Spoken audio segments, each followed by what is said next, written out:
사랑하는 성도 여러분, 5월 16일 월요일 아침입니다. 하나님 은혜와 평강이 함께하기를 축복합니다.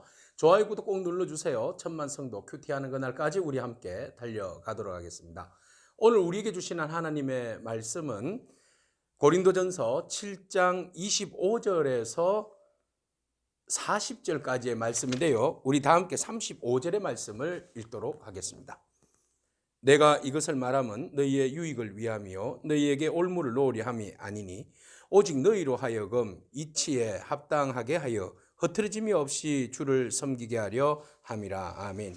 결혼 문제에 대해서 바울의 견해는 어땠을까요? 이건 충분히 온전히 그 바울의 개인적인 견해입니다. 그렇지만 그 바울이 이렇게 주장하는 이유는 종말에 가까운 그 현실에서 우리가 어떻게 우리의 믿음을, 신앙을 지킬 수 있을까에 대한 그런 고민에서 나온 이야기예요. 자, 바울은 이런 이야기를 합니다. 결혼에 대해서, 처녀에 대해서는 바울이 뭐라고 이야기하는가 하면 그 26절에 임박한 환난으로 말미암아서 사람이 그냥 지내는 것이 좋다.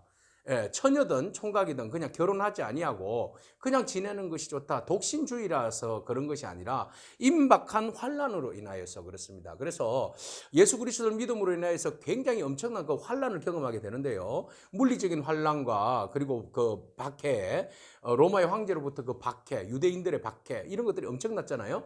자, 그런 가운데 결혼을 하면 그 한쪽이 그 희생당하고 핍박받고 고난당하고 이런 모습 보면 얼마나 가정이 그 쪼개지고 그 아픈 상처가 얼마나 깊어집니까? 그죠? 그래서 이런 일들로 인하여서 그 가정에 더한 상처가 일어나는 것을 미연에 방지하기 위함이다. 이렇게 보시면 되겠습니다. 그래서 바울은 결혼하지 아니하고 오히려 우리가 임박한 이 상황 속에서 우리가 이 환난을 어떻게 믿음으로 잘 이겨낼 수 있을까? 다른 곳에 마음을 빼앗기지 아니하고 다른 곳에 집중하지 아니하고 오직 우리의 믿음을 어떻게 헌신하며 충성할 수 있을까? 여기에 대한 관심이 있는 거죠. 그렇기 때문에 바울은 독신주의자가 아니라 이런 어려운 상황 가운데서 우리가 서로 그냥 지내는 것이 좋은 일이다. 결혼하고 뭐 시집가고 거기에 대해서 죄짓는 건 아니다. 하나님이 창조의 섭리에 따라서 그것을 하나님께서 주관하시는 일이기 때문에 사실은 뭐 시집가고 장가가고 하는 것들은 오히려 자연스러운 것이다. 그러나 바울의 개인적인 견해에서는 우리가 어떤 상황 가운데서도 주님을 향한 열정과 사랑과 헌신이 어려움을 당해서는 안 된다. 그렇기 때문에 되도록이면은 남자 혼자, 여자 혼자 시집가지 않고 장가가지 않고 헌신하고 충성하는 것을 적극 권장한다. 이렇게 이제 바울이 말하고 있습니다. 자, 그래서 31절에 세상은요. 하나같이 이 세상은 외형은 지나간다. 이 외형이라는 것은 세상에 있는 모든 어떤 존재하는 것들이죠. 세상에 존재하는 것들은 어떨 때는 우리에게 유익함이 있고 어떨 때는 우리에게 뭐 이것이 기쁨을 주기도 하고 꼭 필요한 것 같기도 하지만 그 모든 것들은 다 헤아려 새 것이 없고 다 그냥 지나가 버린다는 거예요. 그러나 우리가 주님을 향한 열정과 복음에 대한 열정과 하나님의 그 나라는 생명은 영원한 거잖아요. 그래서 영원한 것들이 이런 세상에 존재하다가 사라지는 것들에 인해 가지고 어떤 방해를 받지 않는 것이 좋겠다. 이것이 이제 바울의 마음입니다. 그래서 32절에 보면 어떻게 우리가 주를 기쁘시게 할까? 네. 우리가 주님께 어떻게 하면 기쁘시게 할까에 대해서 우리가 고민하자. 네, 종말의 때를 살아가면서 말이죠.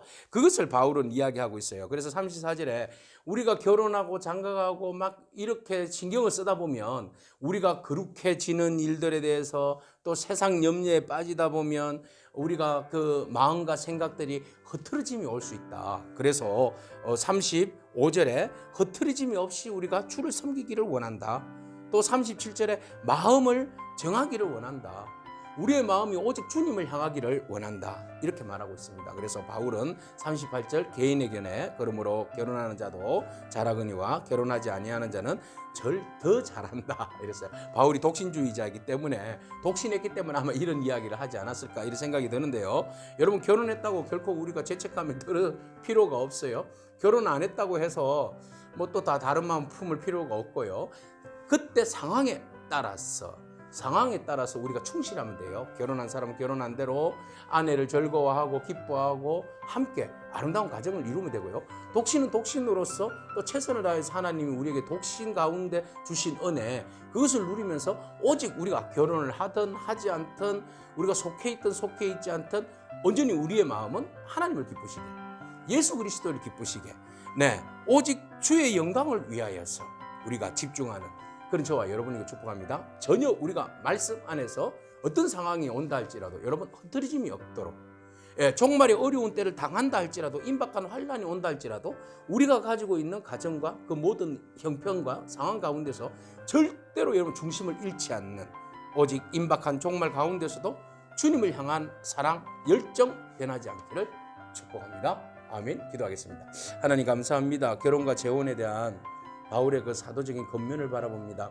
하나님, 그 겉면은 순전히 우리가 예수 그리스도를 기뻐하고 하나님 나라를 위하여서 헌신하는데 어떻게 하면 도움이 될까에 대한 고민이었음을 바라봅니다. 하나님, 우리가 어떤 상황에 처해 있든지 오직 우리의 관심과 마음이 하나님 나라에 집중하게 하여 주시고, 우리의 처해 있는 환경을 잘 조화를 이루어서 우리를 구원하여 주신 그 하나님께서 우리를 통하여서 이루고자 하시는 그 하나님의 나라를 기뻐하며 세워가는 저희 모든 공동체가 될 수 있도록 축복하여 주옵소서.